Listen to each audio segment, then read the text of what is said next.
called in last week and said, what would the Yankees need to give up for Chris Archer? And I said Gleyber Torres. It's not a horrible trade because here's the thing. He's not a born third baseman, and the Yankees have a guy in Double-A who, Eric, I know you like, and I like too, Miguel Andujar. Yes. So the Yankees do have the flexibility to trade a Torres, or if they wanted to deal from their outfield surplus, maybe a Clint Frazier or a Blake Rutherford. Because the Yankees... They're both supposed to be pretty good, though. The Yankees, if they're going to win the World Series this year, do need another starting pitcher. But do you even think they're going to get that far, though? I'm not even jumping that far yet. They have a shot. Of course they have a shot. Yeah, of course they have a shot, because when you go into the playoffs, I know it's very cliche, everybody starts at zero. Everybody. This is true, too, but the Yankees are in just such a good striking position right now that I think you'd have to pull the trigger. Don't go bonkers or anything. No. Don't trade Torres, Frazier, and Rutherford. Don't do that. No. But if you want to trade one, possibly two A prospects, depending on who you're getting, I wouldn't be opposed to that. I heard a rumor that they would go after Moustakas. I could see that. I think they need pitching more, though. I have a question. Yeah, go ahead. Out of those three prospects, who would you be okay with giving up? Like, which two would you want to stay? Frazier, Rutherford, and Torres? Yeah.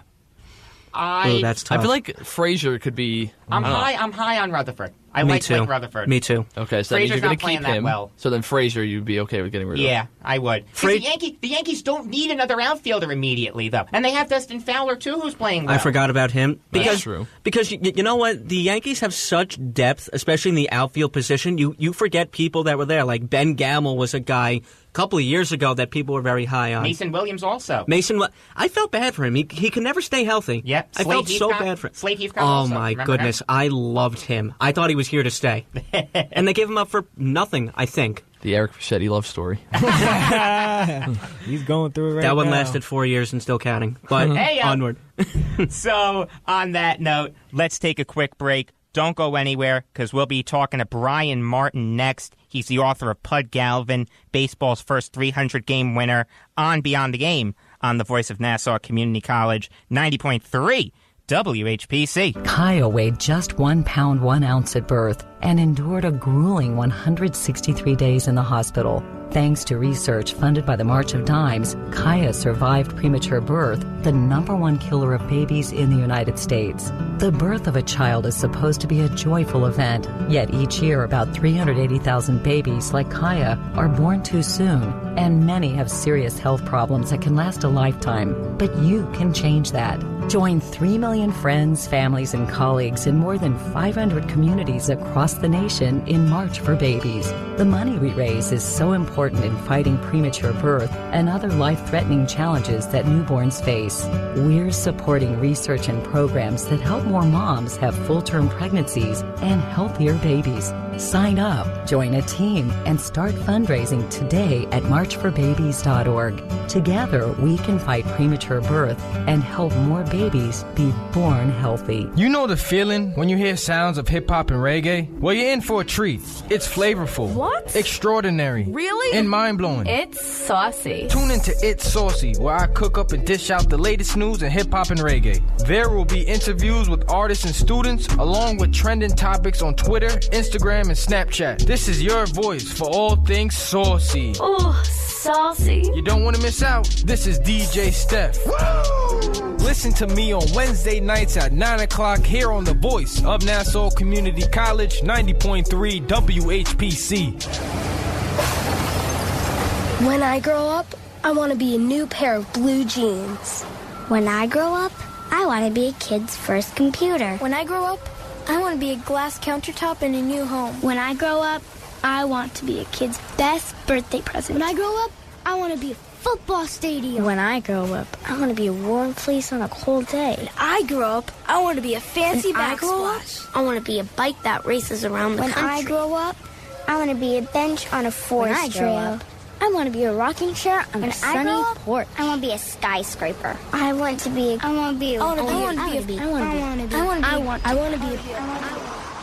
When I grow up, I don't want to be a piece of garbage. And if you recycle me, I won't be. Give your garbage another life. Recycle. Learn how at iwanttoberecycled.org. A public service advertisement brought to you by Keep America Beautiful and the Ad Council. Yo, what happened to your hair? You have to experience what I just experienced. What'd you do? Stick your finger in an electric outlet or something? Close. I just listened to Electric Air. Electric air. Electric air. Can everyone stop repeating electric air and tell me what electric air is? Electric air will get your heart racing, neurons sparking, and lips smiling. Join me, Tova, as I shock your ears with EDM's greatest hits. 5 out of 5 doctors agree 1 hour of electric air every week is just what you need to increase your energy and leave you feeling stimulated. Side effects may include uncontrollable mood swings, shuffling, and in some extreme cases, headbanging. Too much headbanging, huh? Dude, those side effects are serious. Seriously amazing. So join me every Wednesday night at 8 for Electric Air on the voice of Nassau Community College, 90.3 WHPC.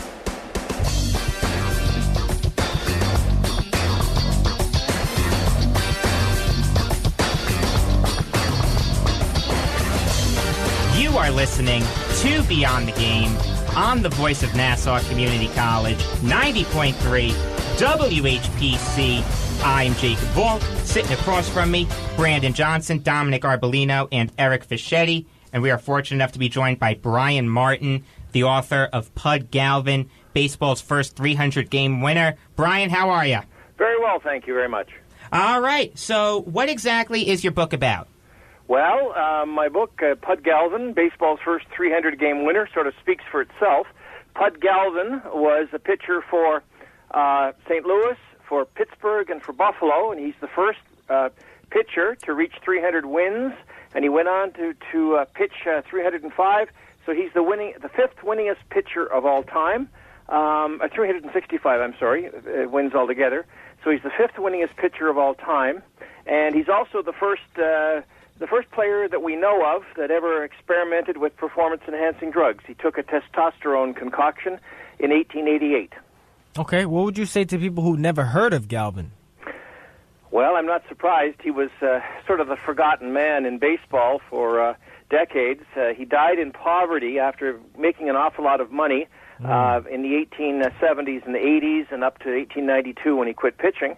He made an awful lot of money, was one of the best paid players in the game. However, he didn't manage it very well. He was a party animal, and even though he had a large family, he died in poverty in 1902, and his friends had to raise money and put a very modest headstone. He's buried in a pauper's grave in Pittsburgh, Pennsylvania. And I'm not surprised a lot of people haven't heard of him because he was forgotten as a pitcher from the 19th century as the 20th century rolled on, and we had Christy Mathewson, and we had Cy Young, and we had Babe Ruth, and we had all these modern stars of the game.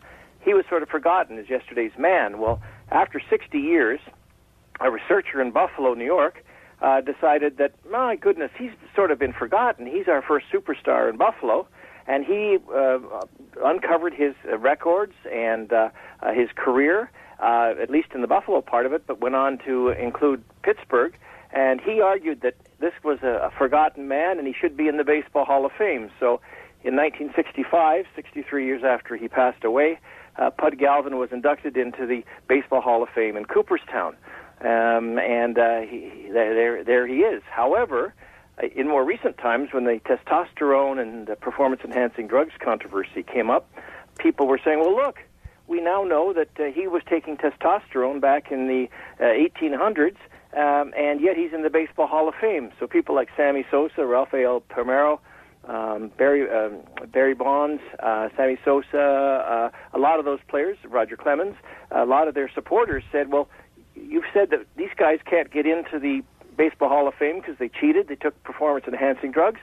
But look at Pud Galvin, he's there. So he was forgotten for 60 years and then put in the Baseball Hall of Fame, and then he was forgotten for about another 50 years when the controversy about testosterone came up. All right, so can you take us through a typical day for when you were writing this book? Oh, well, my typical day involves, in the morning, I would be going over material I had written the previous day and making sure that it seemed to make some sense. And then as the day would wear on, I'd start researching through newspaper microfilm files that are increasingly more available online.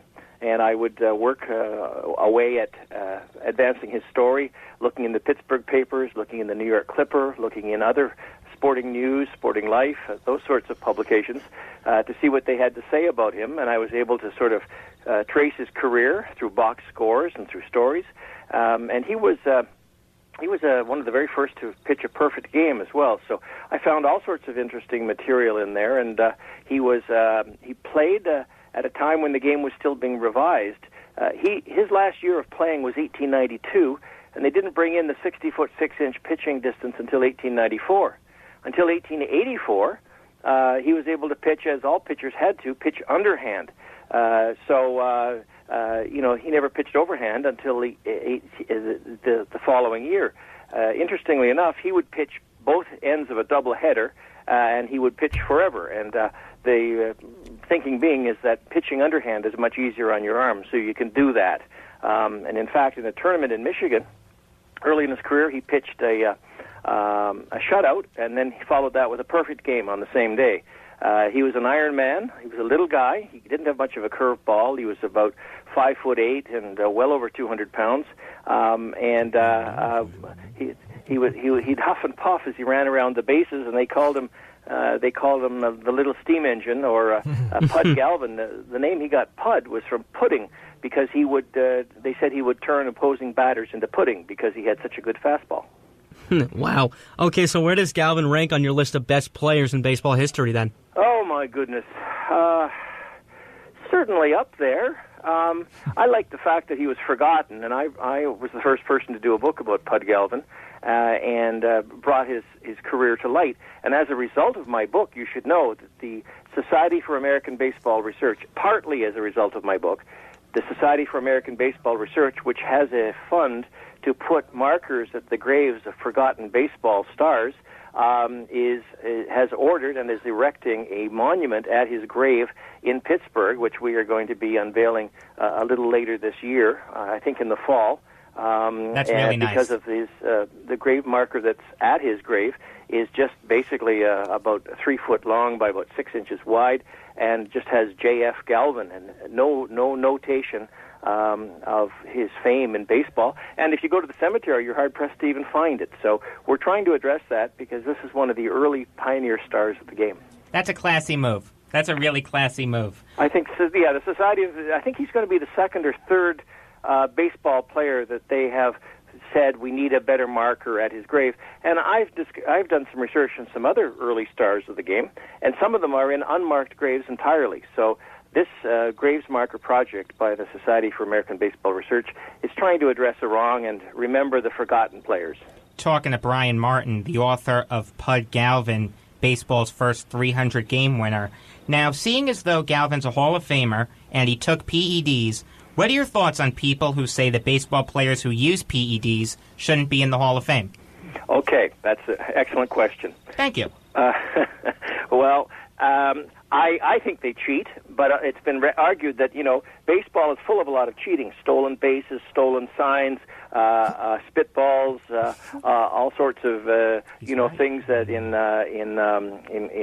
normal life would be penalized. However, the interesting postscript with Pud Galvin is he took something called the elixir of life, which was a testosterone concoction based on dog and guinea pig testes, and had it injected into him. Oh, my God. Wait a minute, can we say that?